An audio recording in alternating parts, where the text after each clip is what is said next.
Justice Verma वाला मामला आपको याद है?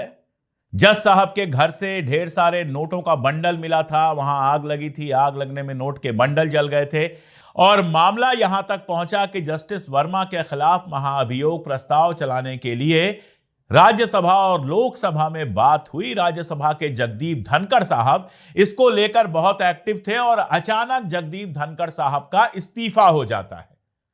तब तक तो यह बात हमारे भी समझ में नहीं आ रही थी, हम कानून के ऐसे जानकार तो नहीं है, लेकिन अब लग रहा है कि धनखड़ साहब का इस्तीफा वर्मा साहब को बचाने के लिए किया गया था। आपको याद ही है कि जगदीप धनखड़ का ऐसा इस्तीफा हुआ जिसकी कल्पना नहीं की गई थी। जो जगदीप धनखड़ मोदी जी के सामने 90 डिग्री पर झुके रहते थे, जो राज्यसभा के अंदर विपक्ष के सांसदों को अपमानित करते रहते थे, निष्कासित करते रहते थे, वो जगदीप धनखड़ अचानक कहते हैं कि मेरी तबीयत खराब है इसलिए मैं इस्तीफा दे रहा हूं, और यहां तक कि उनका विदाई समारोह भी नहीं होता है।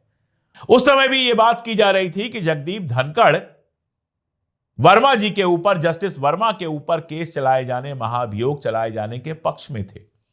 वो चाहते थे कि जस्टिस वर्मा जो हैं उनके खिलाफ केस चले और उनके गिरफ्तारी हो, करप्शन का मामला उनके ऊपर चले, जिसके लिए जरूरी यह था कि महाअभियोग प्रस्ताव पास होता। ऐसे में अचानक धनखड़ साहब को हटा दिया जाता है और बिरला साहब अकेले 3 लोगों की कमेटी बनाते हैं, जो लीगली सही नहीं है। सबसे बड़ा सवाल यह उठता है कि क्या सरकार जस्टिस वर्मा को बचाना चाहती है? क्या धनखड़ की बलि इसलिए दी गई क्योंकि वो जस्टिस वर्मा को महाअभियोग प्रस्ताव में लाना चाहते थे, उसके जाल में लाना चाहते थे कि जस्टिस वर्मा ने अगर करप्शन किया है तो उसके खिलाफ केस चले? क्या इसीलिए सरकार ने अचानक आनन फानन में जगदीप धनखड़ को हटाया? क्या सरकार जस्टिस वर्मा को बचा रही है? और अगर बचा रही है तो क्यों? 3 लोगों की कमेटी अकेले ओम बिरला से बनवा दी गई, इसका मतलब यह है कि जानबूझकर जस्टिस वर्मा को बचाने का खेल खेला जा रहा था। और यही सबसे बड़ा सवाल यहां सामने आता है। अगर यह खेल खेला जा रहा था तो समझिए यह बेहद खतरनाक खेल है।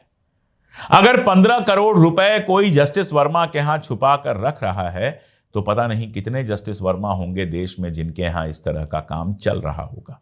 और जाहिर है कि जस्टिस है, हाई कोर्ट के जस्टिस है, तो उनके घर ना पुलिस घुस सकती है, ना इनकम टैक्स घुस सकता है, ना ईडी घुस सकती है। तो इस तरह का अगर खेल चल रहा है तो ये तो बड़ा गंदा और बड़ा भयानक खेल चल रहा है। क्या इसी खेल के खुलासे के डर से धनखड़ साहब का इस्तीफा हुआ है?